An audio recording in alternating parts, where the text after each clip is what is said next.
मैं डॉक्टर हर्षवर्धन सिंह भारतीय संविधान और राजनीति व्यवस्था की कक्षा में आपका स्वागत करता हूं। मित्रों, इससे पहले हम 9 क्लास पढ़ चुके हैं। संविधान सभा के बारे में विस्तार से पढ़ा है हमने, संविधान की स्रोत के बारे में विस्तार से पढ़ा है और प्रस्तावना के बारे में विस्तार से पढ़ा है। तो प्रस्तावना से ही मैं आज एक सवाल लेकर के आया हूं आप लोगों के लिए।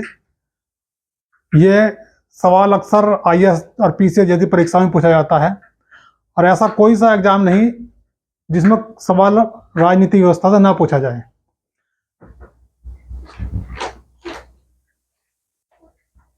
तो सवाल यह है कि संविधान को कब अंगीकृत किया गया। यूपी टेट, सी टेट जैसी परीक्षाओं में भी यह सवाल खूब आया है। संविधान को कब अंगीकृत किया गया? ऑप्शन है आपके पास 15 अगस्त 1947, 26 जनवरी 1950 और 26 नवंबर 1949 और 1 जनवरी 1952। आप थोड़ी देर सोचिए, उसके बाद हम आगे बढ़ते हैं। आज हम शुरू करते हैं संविधान को अनुच्छेद 1 से। संविधान का पहला भाग, पहले भाग शुरू होता है पहले भाग में अनुच्छेद 1 से लेकर 4 तक है। नाम है इसका संघ और उसका राज्य क्षेत्र। संघ मतलब भारत, भारत में कौन कौन से राज्य हैं और क्या उसका राज्य क्षेत्र है, इसके बारे में विस्तार से पढ़ेंगे आज हम। हमने इससे पहली कक्षा में जो संविधान के भाग पढ़े थे, पहला भाग में यह वही पहला भाग आज हम विस्तार से पढ़ रहे हैं। इसके बाद आएगा दूसरा भाग 5 से 11 नागरिकता के संबंध में। तो आज हमारा पहला भाग है संघ और उसका राज्य क्षेत्र। अनुच्छेद 1, संविधान की शुरुआत होती है अनुच्छेद 1। अनुच्छेद 1 का भी फर्स्ट पार्ट कहता है इंडिया अर्थात भारत राज्यों का संघ होगा। तो पीसीएस के एग्जाम में सवाल आया था कि भारत का या दूसरा नाम क्या है। तो भारत का दूसरा नाम आपको संविधान में मिल जाता है इंडिया। शुरुआत में मिलेगा आपको इंडिया। भारत राज्यों का, इंडिया अर्थात भारत राज्यों का संघ होगा। यूनियन, संघ मतलब यूनियन, राज्यों को मिलाकर ही भारत बनेगा। भारत अपने आप में कुछ नहीं है, राज्य मिलेंगे तभी भारत बनेगा। अनुच्छेद 1 का सेकंड पार्ट है राज्य कौन से होंगे। यहां तो लिख दिया गया राज्यों का संघ होगा, तो राज्य कहां है? राज्य वे होंगे जो प्रथम अनुसूची में दिए हैं। तो जो हमने पहली अनुसूची पढ़ाई थी, उस पहली अनुसूची में राज्यों के नाम दिए गए हैं। कितने राज्य हैं? राज्यों की संख्या है वर्तमान में 28 राज्य हैं।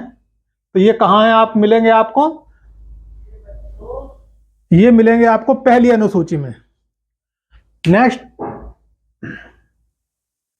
संघ के भूक्षेत्र में निम्नलिखित शामिल होंगे कि राज्यों के अलावा और क्या क्या शामिल है। थर्ड, अनुच्छेद 1 का थर्ड पॉइंट है संघ के में वे भूक्षेत्र शामिल होंगे। संघ के भूक्षेत्र में निम्नलिखित शामिल होंगे। निम्नलिखित में है राज्यों के भूक्षेत्र, जैसा उत्तर प्रदेश है, हरियाणा है, पंजाब है, तमिलनाडु, केरल, जितने भी राज्य हैं 28, इनके भूक्षेत्र सब कहां गए? सारे के सारे संघ में है। इनको मिलाकर ही संघ बना है। नेक्स्ट, केंद्र शासित प्रदेश।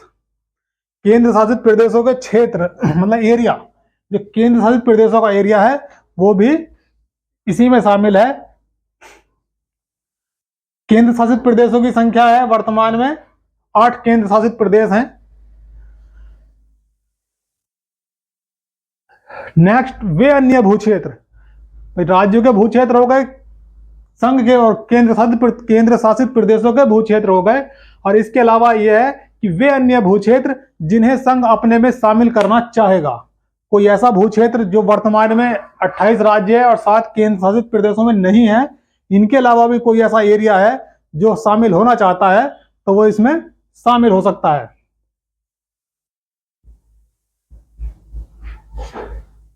अनुच्छेद 2, संघ को अधिकार होगा। संघ मतलब संसद या मंत्रिमंडल, केंद्र का मंत्रिमंडल।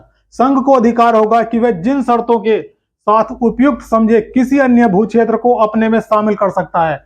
कोई ऐसा क्षेत्र जो वर्तमान में हमारे इंडिया में नहीं है, ना तो 28 राज्यों में है, ना केंद्र शासित प्रदेशों में है, उसको भी शामिल कर सकते हैं। संघ को अधिकार होगा, मतलब केंद्र सरकार को अधिकार होगा, संसद को अधिकार होगा। पाकिस्तान है, भूटान है, नेपाल है, ये अगर कभी बांग्लादेश है, कभी भारत में शामिल होना चाहें तो इस अनुच्छेद 2 का प्रयोग करके ये भारत में शामिल होंगे। इस अनुच्छेद का प्रयोग करके ही 35वां संविधान संशोधन 1974 में सिक्किम को भारत में शामिल किया गया था। सिक्किम को भारत में शामिल किया गया था और अनुच्छेद 2A का सृजन किया गया था और इसको सह राज्य जब शुरू में शामिल किया गया 1974 में, तो जो सिक्किम को बताया गया सह राज्य का दर्जा दिया गया था अगले ही साल, और अनुच्छेद 2A का सृजन किया गया था, अनुच्छेद 2A बनाया गया था अगले साल, मतलब 1975 में 36वां संविधान संशोधन किया गया और सिक्किम को पूर्ण राज्य का दर्जा दिया गया, पूर्ण राज्य का दर्जा दिया गया और जो 2A था इसको कैंसिल कर दिया गया, खत्म कर दिया गया। आप इसको नोट कीजिए, फिर आगे बढ़ेंगे। अभी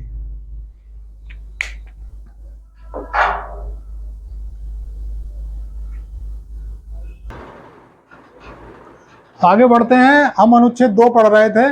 अनुच्छेद 2 में सिक्किम को हमने शामिल कर लिया था भारत में 1975 में 36वें संविधान संशोधन के द्वारा, परंतु उससे पहले गोवा को भी भारत में शामिल किया गया था। जब भारत आजाद हुआ था उस समय गोवा भारत में नहीं था, भारत का हिस्सा नहीं था। 1961 में गोवा को भारत में शामिल किया गया और दमन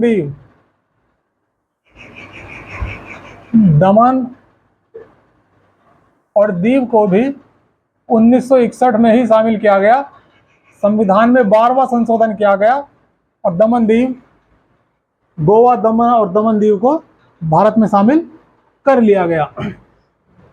इस पर पहले पुर्तगाल का कब्जा हुआ करता था, पुर्तगाल का नियंत्रण था। पुर्तगाल से कब आजाद हुआ? 1961 में आजाद हुआ और 1961 में ही भारत में ये शामिल हो गया। अब आते हैं अनुच्छेद 3 पर। अनुच्छेद 3 कहता है कि संसद को अधिकार होगा कि किसी राज्य की सीमा में परिवर्तन कर सकती है।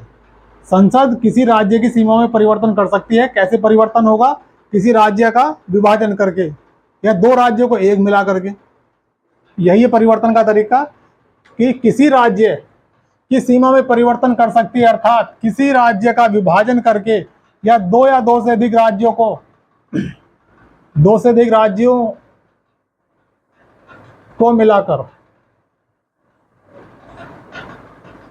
एक बना सकती है।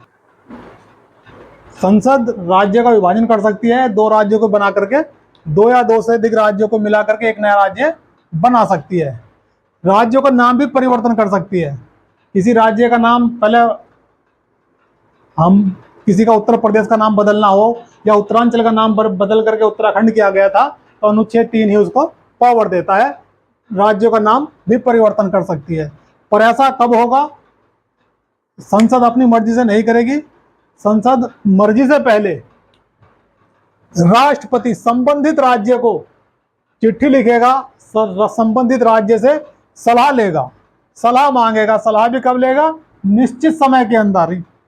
कोई लिमिटेड टाइम होगा कि आप 10 दिन में, 15 दिन में, महीने भर में आप सलाह दीजिए। राज्य सलाह देगा या ना दे, यह कि सलाह पक्ष में हो या विपक्ष में, चाहे राज्य उस चीज को माने या ना माने, समय अवधि बीत जाने के बाद संसद उक्त आशय का कानून बना सकती है। जो संसद ने सोचा था कि हमें राज्य का बदलना है, राज्य का नाम बदलना है, सीमा बदलनी है, राज्य संसद वैसा कर सकती है। इसमें एक अनुच्छेद और बचा है, आप इसको नोट कर लें।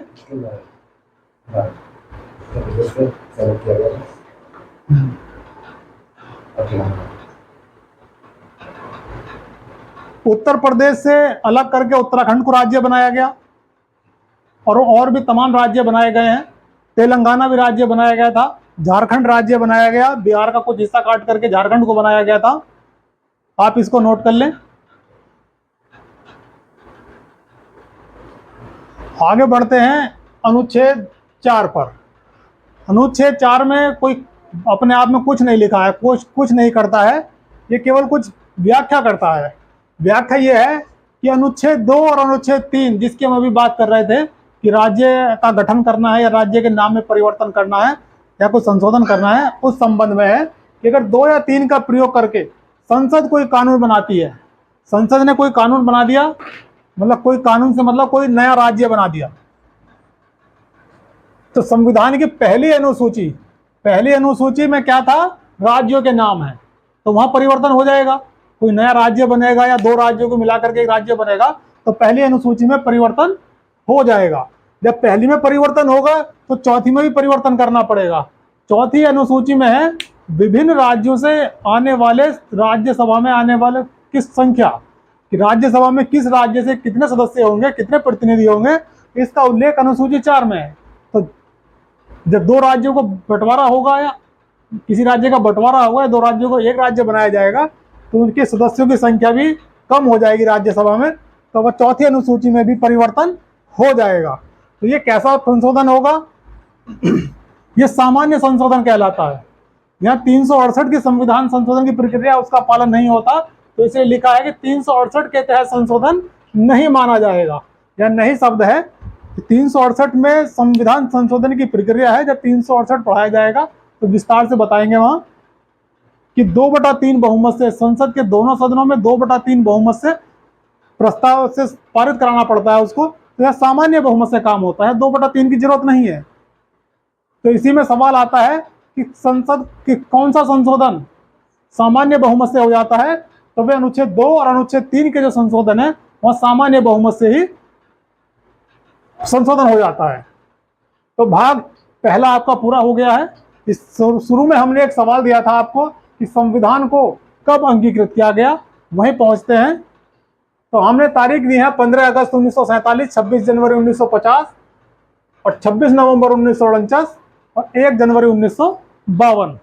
तो सही उत्तर है इसका 26 नवंबर 1949। संविधान की जो प्रस्तावना है, संविधान की प्रस्तावना में जब शुरू होती है कि हम भारत के लोग भारत को संप्रभुता संपन्न, समाजवादी, पंथ निरपेक्ष, यहाँ से जब शुरू होती है तो लास्ट में आते हैं कि हम 26 नवंबर 1949 मिति मार्ग शीर्ष शुक्ल सप्तमी को एतद द्वारा इस संविधान को अंगीकृत, अधिनियमित और आत्मर्पित करते हैं। तो वही तारीख है 26 नवंबर 1949। सवाल इसलिए दिया गया है, इंपॉर्टेंट सवाल है, कई परीक्षाओं में आता है और आपको चेक करने के लिए कि अपने आप को चेक करते रहें कि हम कितना पढ़ रहे हैं। आज के लिए इतना ही, धन्यवाद। नेक्स्ट कक्षा में मिलेंगे भाग 2 के साथ नागरिकता के बारे में।